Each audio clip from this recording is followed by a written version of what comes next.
Hollywood, look at me. All you Hollywood execs, look at me right now and listen to me. Take notes. This is how it's done.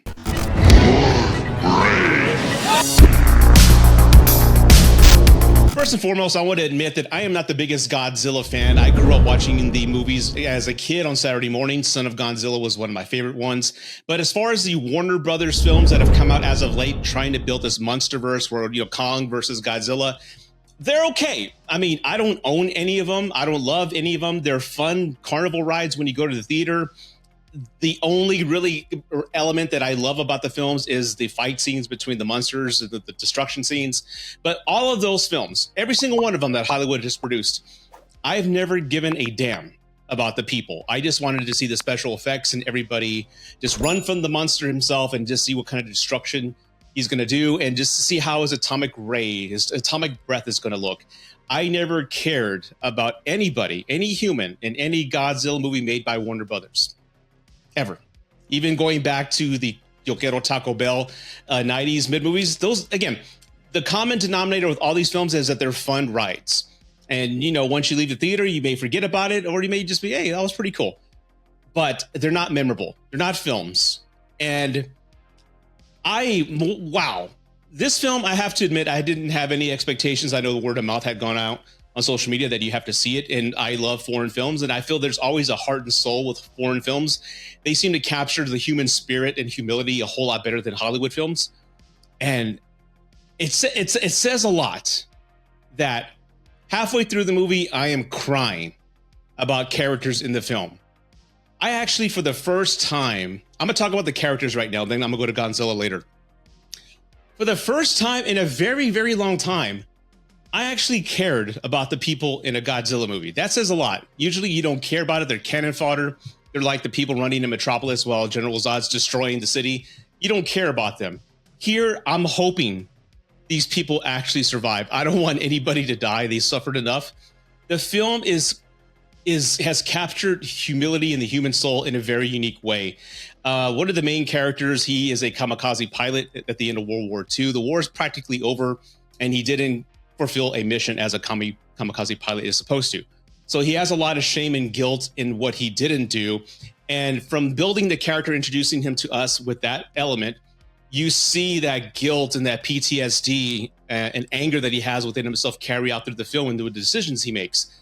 And you understood him. You understood where he was coming from. You understood why he would say things the way he did, as cruel as they were. You understood why he was having nightmares. You completely could relate to him in any way you could, which says a lot, again, for a Godzilla movie. And he meets other characters and you just get to know them. And like in a way like a Studio Ghibli movie would be when you go Spirited Away. You meet people and you get to know them and they become like, in a way, like you become friends with them and you care about them. And it's so wonderful to see that in a movie that, again, I haven't seen that in a long time.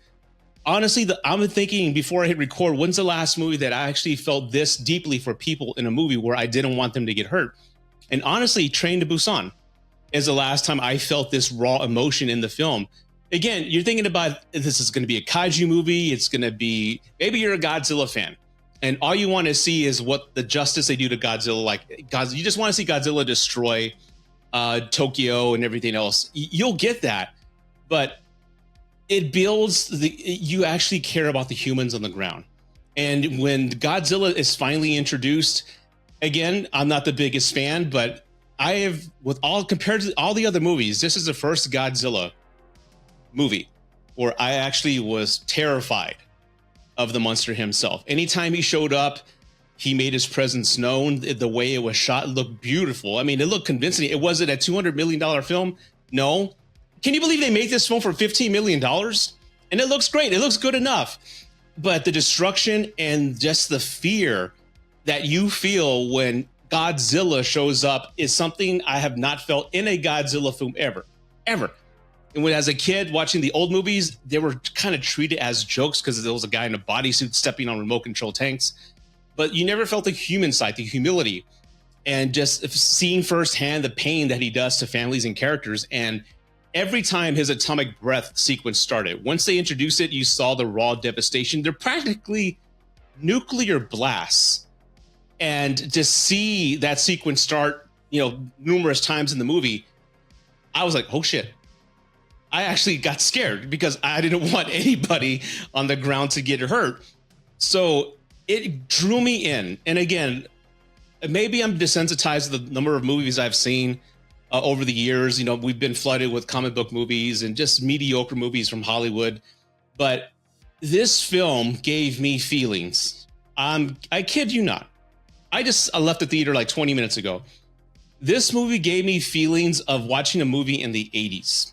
It really did. In other words, every character is beautifully introduced to the audience. You feel like you've known them a long time halfway through the movie. You know their pains, you know their struggles. They set up, everyone has a unique set of talents and a past behind them, so you understand what they can contribute to a cause if needed. And when they set everything up beautifully at the beginning and it pays off even beautifuler, if that's a word, in the end, it's like it makes so much sense. And this film just had me feel that magical feeling of going to the movies again. You have to understand something. For me to smile like this throughout a movie and cry, I'm talking cry. I even text Cody and Sean and everybody like, I'm actually crying in the theater halfway through this movie. I couldn't believe how connected I was to the characters and how much I cared about them. But again, it just reminds me how beautiful filmmaking can be if it's done right. And you don't need a massive budget, Hollywood. You don't need 300 million. You don't need A-list characters. I knew nobody in this film. They're speaking another language. I'm reading subtitles, and it's written to the point where I feel like I know them. It is so wonderfully done, and this is what's been missing in Hollywood. I absolutely enjoyed it. This may be, as of right now, my favorite movie of 2023. I will buy this still case. I will buy a poster. That's how much I loved it. It's a testament to filmmaking. And again, if you're a Godzilla fan, go see it. If you're not a Godzilla fan, go see it. I'm going to go see it again. I loved it that much. And again, as far as cons, I know everyone does the good and the bad and all that. I can't think of any cons. The only con maybe is subtitles. I know a lot of people complain about that, but I see foreign films all the time. And before you know it, it becomes second nature. It really does. But this film just brought back that magic of going to the movies for me again. I feel like a kid watching T2. Not comparing it to T2, but just like totally suspended in this world. I never looked at my phone, not one time. All the cares of the world were gone. I was just so immersed in this world, and I loved every minute of it. The ending's beautifully done, and it's grounded. Again, we're talking about a giant monster coming out of the sea post-World War II. And it's supposed to be like a sci-fi movie, but it's grounded in reality that it actually feels like, hey, this could probably happen. And the plan to fight back is plausible. It makes sense. So bravo to everybody who made this film. Go see it. I had a wonderful time. I don't have a rating system, but I'm going to just thumbs up. I'm going old school Siskel and Ebert. Thumbs up. Go see it. I loved it. I cried. That's how much I cared about the characters. And I absolutely 100% recommend that you go see this movie. And that's my review for Godzilla -1. If you love this video, please hit the like button, subscribe, leave some comments down below. Have you seen it? What do you think? If you're a Godzilla expert, I would love to hear from you. Tell me what you think about this film. How does it rank amongst the other ones?